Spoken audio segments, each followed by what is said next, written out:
Friends, ಒಂದು ನಿಮಿಷ ಕಣ್ಮುಚ್ಚಿ ಯೋಚನೆ ಮಾಡಿ. ನಿಮ್ಮ ಕಣ್ಮುಂದೆ ಈಗ ನಿಮ್ಮ ಆಫೀಸ್ನ ಮ್ಯಾನೇಜರ್ ಬರ್ತಿದ್ದಾರೆ. ಅವ್ರ ಮುಖ ನೋಡಿದ ತಕ್ಷಣ ನಿಮ್ಗೆ ಏನು ಅನ್ಸುತ್ತೆ? ಅಬ್ಬಾ, ಇವತ್ತು ಯಾವ ಕತೆ ಕಾದಿದೆಯೋ ಅಂತ ತಲೆನೋವು ಬರುತ್ತಾ? ಅಥವಾ ಹಲೋ ಸರ್, ಗುಡ್ ಮಾರ್ನಿಂಗ್ ಅಂತ ಮುಖದಲ್ಲಿ ಒಂದು ಸ್ಮೈಲ್ ಬರುತ್ತಾ? ನಮ್ಮಲ್ಲಿ ತುಂಬಾ ಜನಕ್ಕೆ ಕೆಲ್ಸದ ಪ್ರೆಷರ್ಗಿಂತ ಆ ಕೆಲಸ ಮಾಡಿಸೋ ಮ್ಯಾನೇಜರ್ ಇರ್ತಾರಲ್ಲ, ಅವ್ರು ಕೊಡೋ ಪ್ರೆಷರ್ ಇದೆಯಲ್ಲ, ಅದು ತಡ್ಕೊಳಕ್ಕಾಗಲ್ಲ. ಬೆಳಗ್ಗೆ ಆಫೀಸ್ಗೆ ಹೋಗುವಾಗಲೇ ಅರ್ಧ ಎನರ್ಜಿ ಖಾಲಿ ಆಗೋಗಿರುತ್ತೆ. ನಾವೆಲ್ಲರೂ ನಮ್ಮ ಜೀವನದಲ್ಲಿ ಯಾವುದಾದ್ರೂ ಒಂದು ಹಂತದಲ್ಲಿ ಮ್ಯಾನೇಜರ್ಗಳನ್ನ ನೋಡಿರ್ತೀವಿ, ಅವ್ರ ಜೊತೆ ಕೆಲಸ ಮಾಡಿರ್ತೀವಿ, ಅಥವಾ ಫ್ಯೂಚರಲ್ಲಿ ನಾವು ಕೂಡ ಮ್ಯಾನೇಜರ್ ಆಗೋ ಸಾಧ್ಯತೆ ಇದೆ. ಆದ್ರೂ ಒಂದು ಪ್ರಶ್ನೆ, ಒಬ್ಬ ಒಳ್ಳೆ ಮ್ಯಾನೇಜರ್ ಅಂದ್ರೆ ಯಾರು? ಟಾರ್ಗೆಟ್ ಕೇಳೋಣ, ದಿನಕ್ಕೆ 10 ಬಾರಿ ಫಾಲೋ ಅಪ್ ಮಾಡೋಣ, ಇಲ್ಲ ಎಲ್ಲರ ಮೇಲೂ ಪ್ರೆಷರ್ ಹಾಕಿ ರಿಸಲ್ಟ್ ತಗೊಳ್ಳೋಣ? ನನ್ನ ಪ್ರಕಾರ ಇವೆಲ್ಲ ಮ್ಯಾನೇಜರ್ನ ಕೆಲಸದ ಒಂದು ಸಣ್ಣ ಭಾಗ ಅಷ್ಟೇ. ಒಬ್ಬ ನಿಜವಾದ ಮ್ಯಾನೇಜರ್ ಅಂದ್ರೆ ಸ್ಟೆಬಿಲೈಸರ್ ತರ ವರ್ಕ್ ಮಾಡ್ಬೋದು. ಈ ಹೋಲಿಕೆ ಕೇಳೋದಕ್ಕೆ ಸಿಂಪಲ್ ಅನ್ಸ್ಬೋದು, ಆದ್ರೆ ಇದರಲ್ಲಿ ತುಂಬಾ ದೊಡ್ಡ ಅರ್ಥ ಇದೆ. ನಿಮ್ ಮನೆಯಲ್ಲಿ ಫ್ರಿಡ್ಜ್ ಅಥವಾ ಟಿವಿ ಇದ್ರೆ ಅದಕ್ಕೊಂದು ಸ್ಟೆಬಿಲೈಸರ್ ಹಾಕಿರ್ತೀರಲ್ವಾ? ಯಾಕೆ ಹಾಕ್ತೀರಾ? ಹೊರಗಡೆಯಿಂದ ಕರೆಂಟ್ ವೋಲ್ಟೇಜ್ ಎಷ್ಟೇ ಜಾಸ್ತಿ ಬರಲಿ, ಕಮ್ಮಿ ಬರಲಿ, ಫ್ಲಕ್ಚುಯೇಷನ್ ಆಗಲಿ, ಆ ಸ್ಟೆಬಿಲೈಸರ್ ಏನ್ ಮಾಡುತ್ತೆ ಗೊತ್ತಾ? ತಾನು ಎಲ್ಲಾ ಶಾಕ್ನ ತಡ್ಕೊಂಡು ಒಳಗಿರೋ ಟಿವಿ ಅಥವಾ ಫ್ರಿಡ್ಜ್ಗೆ ಎಷ್ಟು ಬೇಕೋ ಅಷ್ಟು ಮಾತ್ರ ಕರೆಂಟ್ ಕೊಡುತ್ತೆ. ಅದಕ್ಕೆ ಆ ಸಾಧನಗಳು ವರ್ಷಗಟ್ಟಲೆ ಆರಾಮವಾಗಿ ಬಾಳಿಕೆ ಬರ್ತವೆ. ಇವತ್ತಿನ ವಿಡಿಯೋದಲ್ಲಿ ನಾವು ಮಾತಾಡ್ತಿರೋದು ಇದೇ ಮ್ಯಾಟರ್ ಬಗ್ಗೆ. ಒಬ್ಬ ನಿಜವಾದ ಮ್ಯಾನೇಜರ್ ಅಂದ್ರೆ ಆಫೀಸ್ನಲ್ಲಿ ಕೇವಲ ಆರ್ಡರ್ ಮಾಡೋ ಬಾಸ್ ಅಲ್ಲ, ಆತ ತನ್ನ ಟೀಮ್ ಪಾಲಿನ ಸ್ಟೆಬಿಲೈಸರ್ ಆಗಿರ್ಬೇಕು. ಮೇಲಿಂದ ಎಷ್ಟೇ ಪ್ರೆಷರ್ ಬಂದ್ರೂ ಅದನ್ನ ತಾನು ತಡ್ಕೊಂಡು ಟೀಮ್ಗೆ ಎಷ್ಟು ಬೇಕೋ ಅಷ್ಟು ಮಾತ್ರ ಕೊಡ್ಬೇಕು. ಅದು ಹೇಗೆ ಸಾಧ್ಯ? ಒಬ್ಬ ಮ್ಯಾನೇಜರ್ ಈ ಸ್ಟೆಬಿಲೈಸರ್ ರೋಲ್ ಅನ್ನ ಹೆಂಗ್ ಪ್ಲೇ ಮಾಡಬೇಕು, ಇವತ್ತು ಇದ್ರ ಬಗ್ಗೆ ಕಂಪ್ಲೀಟ್ ಆಗಿ ಪ್ರಾಕ್ಟಿಕಲ್ ಆಗಿ ಮಾತಾಡೋಣ. ನೀವೇನಾದ್ರೂ ಮ್ಯಾನೇಜರ್ ಆಗಿದ್ರೆ ಅಥವಾ ಫ್ಯೂಚರ್ ನಲ್ಲಿ ಲೀಡರ್ ಆಗ್ಬೇಕು ಅನ್ಕೊಂಡಿದ್ರೆ ಈ ವಿಡಿಯೋ ನಿಮ್ಮ ಲೈಫ್ ಚೇಂಜ್ ಮಾಡಬಹುದು. Welcome back to our channel.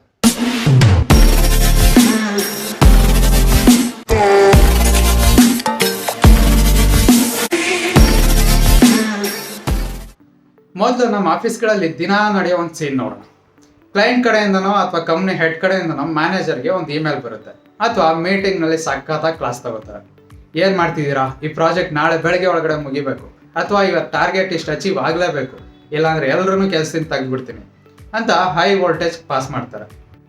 ಈಗ ನಮ್ಮ ಲೋಕಲ್ ಮ್ಯಾನೇಜರ್ ಏನು ಮಾಡ್ತಾರೆ? ಅವ್ರಿಗೆ ಸಖತ್ BP ಏರ್ಬಿಡುತ್ತೆ. ಅಲ್ಲಿಂದ ಹೊರಗಡೆ ಬಂದಿದ್ದ ತಕ್ಷಣ ತಡ ಮಾಡಿದ್ರೆ ತನ್ನ ಟೀಮ್ನಲ್ಲಿ ಇದ್ದವ್ರನ್ನೆಲ್ಲ ಕರೆದು ಅದಕ್ಕಿಂತ ಡಬಲ್ ವೋಲ್ಟೇಜ್ನಲ್ಲಿ ಕೂಗಾಡಕ್ಕೆ ಶುರು ಮಾಡ್ತಾರೆ. ನಿಮ್ಮಿಂದ ಏನೂ ಪ್ರಯೋಜನ ಇಲ್ಲ, ಇವತ್ತು ರಾತ್ರಿ ಯಾರೂ ಮನೆಗೆ ಹೋಗುವಾಗಿಲ್ಲ, ಕೆಲಸ ಮುಗಿಸ್ಲೇಬೇಕು. ಇಲ್ಲೇನಾಯ್ತು ಹೇಳಿ? ಆ ಮ್ಯಾನೇಜರ್ ಕೇವಲ ಒಂದು ವೈರ್ ಥರ ಕೆಲಸ ಮಾಡಿದ್ರು. ಮೇಲಿಂದ ಬಂದ ಹೈ ವೋಲ್ಟೇಜ್ ಶಾರ್ಟ್ ಸರ್ಕ್ಯೂಟ್ನ ಹಾಗೆ ಕೆಳಗಿರೋ ಟೀಮ್ ಮೇಲೆ ಬಿಟ್ಬಿಟ್ರು. ರಿಸಲ್ಟ್ ಏನಾಗುತ್ತೆ?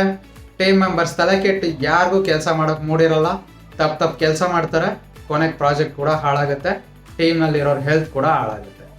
ಇದನ್ನೇ ಕಾರ್ಪೊರೇಟ್ ಭಾಷೆನಲ್ಲಿ ಬರ್ನ್ಔಟ್ ಅಂತ ಕರೀತಾರೆ.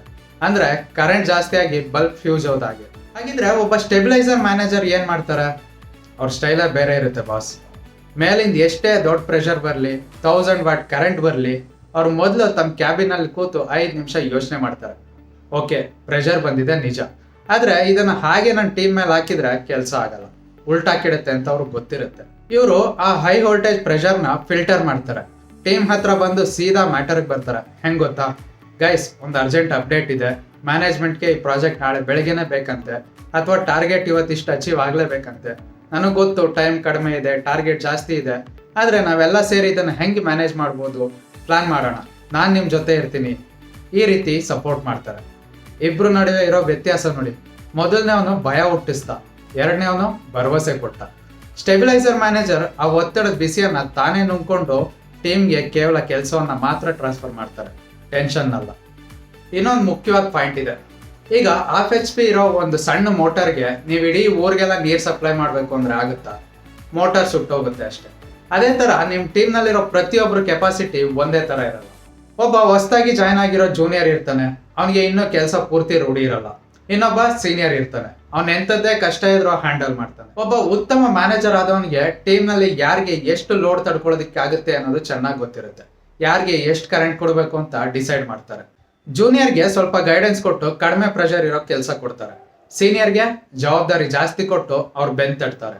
ಇನ್ನು ಕೆಲವು ಮ್ಯಾನೇಜರ್ಗಳು ಇರ್ತಾರೆ, ಕೆಲಸ ಬಾರ್ದವನ್ಗೆ ತಲೆ ಕೆಡ್ಸ್ಕೊಳ್ಳೋದೇ ಇಲ್ಲ. ಯಾರು ಚೆನ್ನಾಗಿ ಕೆಲಸ ಮಾಡ್ತಾರೋ ಅವನ ಮೇಲೆನೆ ಇಡೀ ಆಫೀಸ್ ಲೋಡ್ ತಂದು ಹಾಕ್ತಾರೆ. ಕೊನೆಗೆ ಆ ಚೆನ್ನಾಗಿ ಕೆಲಸ ಮಾಡೋನ್ ಕೂಡ ಬೇಸತ್ತು ರಿಸೈನ್ ಮಾಡಿ ಮನೆಗೆ ಹೋಗ್ತಾನೆ. ಇದು ಸ್ಟೆಬಿಲೈಸರ್ ಗುಣ ಅಲ್ಲ. ಲೋಡನ್ನ ಈಕ್ವಲ್ ಆಗಿ ಸಾಮರ್ಥ್ಯಕ್ಕೆ ತಕ್ಕಂತೆ ಹಂಚ್ಬೇಕಾಗತ್ತೆ. ಸರಿಪಾ, ಮ್ಯಾನೇಜರ್ ಕೂಡ ಮನುಷ್ಯನೇ ಅಲ್ವಾ, ಅವನಿಗೂ ಸಿಟ್ಟು ಬರುತ್ತೆ, ಅವನಿಗೂ ಭಯ ಇರುತ್ತೆ. ಮ್ಯಾನೇಜರ್ ಹೆಂಗೆ ಸ್ಟೆಬಿಲೈಸರ್ ಆಗಿರೋಕ್ಕೆ ಸಾಧ್ಯ? ಅದಕ್ಕೂ ಕೂಡ 3 ಸಿಂಪಲ್ ಟಿಪ್ಸ್ ಕೊಡ್ತೀನಿ ಕೇಳಿ. ನಂಬರ್ 1, ಟೀಮ್ ಪಾಲಿಗೆ ಶೀಲ್ಡ್ ಆಗಿರಿ. ಯಾರಾದರೂ ದೊಡ್ಡ ಬಾಸ್ ಬಂದು ನಿಮ್ಮ ಟೀಮ್ ಮೆಂಬರ್ ಮೇಲೆ ನೇರವಾಗಿ ಕೂಗಾಡಕ್ಕೆ ಬಂದರೆ ಮಧ್ಯ ನಿಂತು ಸರ್ ಇದು ನನ್ನ ಜವಾಬ್ದಾರಿ, ನಾನು ನೋಡ್ಕೊಳ್ತೀನಿ ಅಂತ ಹೇಳೋ ಧೈರ್ಯ ನಿಮ್ಗೆ ಇರಬೇಕು. ಯಾವಾಗ ನೀವು ನಿಮ್ಮ ಟೀಮ್ನ ಬೇರೆಯವ್ರ ಮುಂದೆ ಪ್ರೊಟೆಕ್ಟ್ ಮಾಡ್ತಿರೋ ಆ ಟೀಮ್ ನಿಮ್ಮ ಮೇಲೆ ಜೀವನ ಇಟ್ಕೊಳ್ಳುತ್ತೆ. Number 2, buying time. ಮೇಲಿಂದ ಆರ್ಡರ್ ಬಂದಿದ ತಕ್ಷಣ ಅಂತ ಒಪ್ಕೊಬಿಡ್ಬೇಡಿ. ಸರ್ ನನ್ನ ಟೀಮ್ ಸದ್ಯಕ್ಕೆ ಈ ಪ್ರಾಜೆಕ್ಟ್ನಲ್ಲಿ ಬ್ಯುಸಿ ಇದೆ, ನೀವು ಹೇಳ್ತಿರೋ ಕೆಲಸ ಮಾಡೋದಕ್ಕೆ ಇನ್ನೂ 3-4 ಗಂಟೆ ಟೈಮ್ ಎಕ್ಸ್ಟ್ರಾ ಬೇಕಾಗುತ್ತೆ ಅಂತ ಹೇಳಿ, ಅಥವಾ ಒಂದು ದಿನಕ್ಕೆ ಇಷ್ಟು ಟಾರ್ಗೆಟ್ ಅಚೀವ್ ಮಾಡೋದಕ್ಕಾಗಲ್ಲ, ಇನ್ನೂ ಟೈಮ್ ಬೇಕು ಅಂತ ರಿಯಾಲಿಟಿ ಹೇಳಿ. ಮ್ಯಾನೇಜ್ಮೆಂಟ್ ಹತ್ರ ಟೈಮ್ ಕೇಳಿ ಪಡೆಯೋದು ಒಬ್ಬ ಮ್ಯಾನೇಜರ್ನ ಕಲೆ. ನಂಬರ್ 3, ನೋ ಅಂತ ಹೇಳೋದು ಕಲೀರಿ. ತುಂಬಾ ಜನ ಮ್ಯಾನೇಜರ್ಗಳು ದೊಡ್ಡ ಬಾಸ್ಗಳ ಮುಂದೆ ಎಸ್ ಸರ್ ಅಂತ ಅಂದ್ಬಿಡ್ತಾರೆ. ಆಮೇಲೆ ಒಪ್ಕೊಂಡಿರೋ ಲೋಡನ್ನು ತಂದು ಟೀಮ್ ಮೇಲೆ ಹಾಕ್ತಾರೆ. ಅತಿಯಾದ ಲೋಡ್ ತಗೋಬೇಡಿ. ಎಷ್ಟು ಸಾಧ್ಯನೋ ಅಷ್ಟಕ್ಕೆ ಮಾತ್ರ ಒಪ್ಕೊಳ್ಳಿ. ಸಾಫ್ಟ್ ಆಗಿ ಪ್ರೊಫೆಷನಲ್ ಆಗಿ ಇಲ್ಲ ಸರ್ ಈ ಟೈಮ್ ಲಿಮಿಟ್ನಲ್ಲಿ ಇದು ಸಾಧ್ಯ ಇಲ್ಲ ಅಂತ ಹೇಳೋದ್ರಲ್ಲಿ ಯಾವುದೇ ತಪ್ಪಿಲ್ಲ. ಈ ವಿಡಿಯೋದ ಕೊನೆಗೆ ನಾನು ಒಂದು ಮಾತು ಹೇಳೋಕೆ ಇಷ್ಟಪಡ್ತೀನಿ. ಅಧಿಕಾರ ಚಲಾಯಿಸೋದು ದೊಡ್ಡ ವಿಷಯನೇ ಅಲ್ಲ ಫ್ರೆಂಡ್ಸ್. ಯಾರು ಬೇಕಾದ್ರೂ ಚೇರ್ ಮೇಲೆ ಕೂತು ಆರ್ಡರ್ ಮಾಡ್ಬೋದು. ಆದರೆ ಜವಾಬ್ದಾರಿ ತಗೊಳ್ಳೋದಿದೆಯಲ್ಲ, ಅದು ನಿಜವಾದ ಲೀಡರ್ನ ಲಕ್ಷಣ.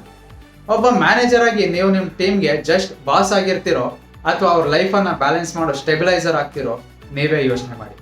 ನೀವು ಸ್ಟೆಬಿಲೈಸರ್ ಆದರೆ ನಿಮ್ಮ ಟೀಮ್ ಯಾವುದೇ ಶಾರ್ಟ್ ಸರ್ಕ್ಯೂಟ್ ಇಲ್ಲದೆ ಸೂಪರಾಗಿ ಪರ್ಫಾರ್ಮ್ ಮಾಡುತ್ತೆ.